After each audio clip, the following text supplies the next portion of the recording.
केला बेचने वाली चुड़ैल। एक बार की बात है, जादूपुर नाम के गांव में करतब दिखाती एक औरत एक रेड्डी के लिए गांव में आती है।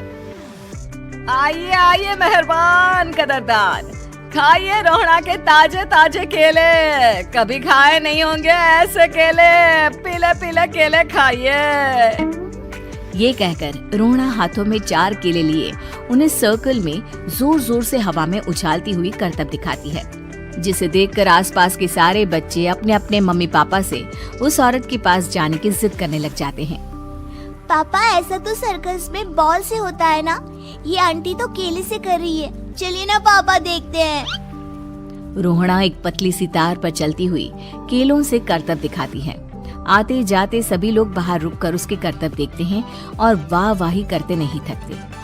जैसे ही एक आदमी पास आकर उसे पैसे देने लग जाता है, तब वो कहती है, अरे नहीं नहीं साहब, मैं करतब तो बच्चों के मन को बहलाने के लिए करती हूँ, धंधा तो मेरा केले का है। पीछे देखो मेरी रेड्डी, जो भी मेरे केले खाएगा मेरी तरह चुस्त दुरुस्त और तंदुरुस्त हो जाएगा। पता चलता है क्या कि मेरी उम्र 55 की है। अरे पर ऐसे ठंड के मौसम में कोई केला क्यों खाएगा? ये ऐसे वैसे केले नहीं है साहब, ये शरीर में गर्मी देते हैं, ठंड को दूर भगाए, जो भी रोहिणा के केले खाए।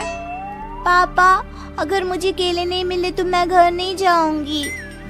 तभी उसके पापा कहते हैं कि बेटा, केले ठंड में कभी गर्मी नहीं देते, ये सब कहने की बातें हैं, सामान बेचने का तरीका है इनका। पर पिंकी नहीं मानती। मैं केले खाऊंगी। पिंकी की जिद के आगे नत्थू हार जाता है और उसे केले खरीद कर दे देता है। पिंकी खुश होकर केले घर ले आकर खाती है। अब मैं भी करतब करूंगी, कितना मजा आएगा, जादुई केले। पिंकी पहला केला खत्म भी नहीं करती कि वो बेहोश हो जाती है। दूसरे केले से एक काला धुआं आता है और रोहड़ा चुड़ैल बनकर बाहर निकल आती है। मेरे भूतिया केले बच्चे न खाए, ऐसा हो ही नहीं सकता। जादूपुर वालों, कब तक बचोगे? आ गई हूँ मैं रोहड़ा, जिसका कोई नहीं कर सकता सामना। रोहड़ा पिंकी को गोद में उठाकर काले धुएं में कहीं गायब हो जाती है। शाम के वक्त नत्थू घर लौटता है और पिंकी को घर में ना पाकर उसकी माँ से कहता है, माँ पिंकी कहाँ है? अरे बेटा, उसे तो तू सुबह करतब दिखाने ले गया था ना, फिर कहाँ वापस आए तुम दोनों? मुझे लगा तू उसे अपने साथ मंडी ले गया होगा। हे भगवान, मेरी बच्ची कहाँ गई? मैं उसे घर ही तो छोड़कर गया था माँ। नत्थू गांव के घर कोने में अपनी बेटी को ढूंढता है, पर उसे वो कहीं नहीं मिलती। परेशान होकर आखिर रो रो कर नत्थू हिम्मत हार कर घर लौट आता है। अगली सुबह रोहड़ा फिर से करतब दिखाने आती है और इस बार पिंकी की तरह रोनी केले खरीद लेता है। 50 रुपए दिए थे पापा ने, सारे पैसों की मैंने केले खरीद लिए हैं। अब मैं भी आंटी की तरह ही करतबबाज बन जाऊंगा। यही सोचते हुए रोनी केले खाता है और पहला अकेला केला आधा खत्म भी नहीं करता कि चुड़ैल उसके सामने आ जाती है। मेरे साथ चलने का समय आ गया है रोनी। ये तो बस शुरुआत है, अब इस गांव के सारे बच्चे धीरे धीरे मेरे कब्जे में होंगे, एक बच्चा भी नहीं बचेगा। ये कहकर रोना रोनी को गोद में लेकर काले धुएं में अदृश्य हो जाती है।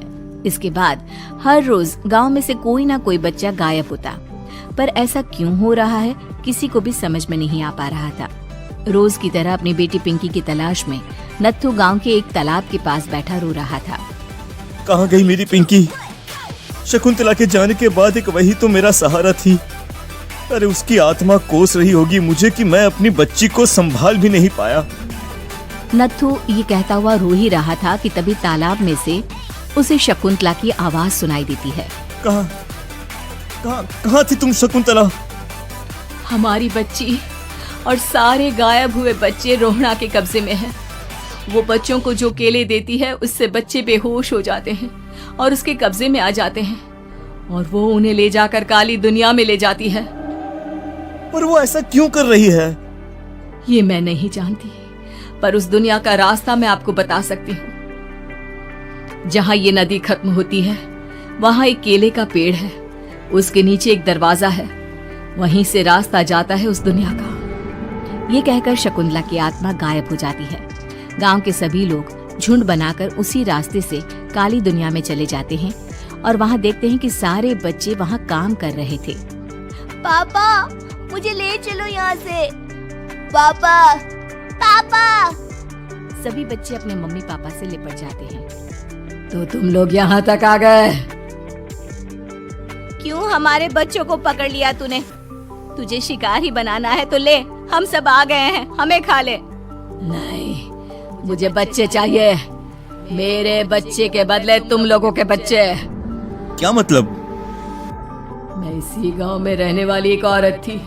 केले की चोरी के इल्जाम में मेरे बेटे को गांव वालों ने इतना मारा कि वो मर गया। उसी दिन मैंने ठान लिया कि गांव वालों का भी वही हाल करूंगी। कुछ दिन बाद बेटे के चले जाने के दुख में मैं भी मर गई और मेरी भटकती आत्मा एक चुड़ैल बन गई। और फिर मैंने बदला लिया तुम सबके बच्चे छीनकर। बर्दाश्त नहीं कर पाए ना, सोचो मुझ पर क्या बीती होगी। हमें माफ कर दो रोना, पता नहीं ये किसकी गलती थी पर हम सभी माफी मांगते हैं। हमारी खुशियाँ लौटा दो, तुम भी तो एक माँ हो। गांव वालों की बात सुनकर रोना का मन पिघल जाता है और वो बच्चों को छोड़ देती है। उसके बाद काली दुनिया बच्चों के लिए जादुई दुनिया बन जाती है। अब कोई भी कभी भी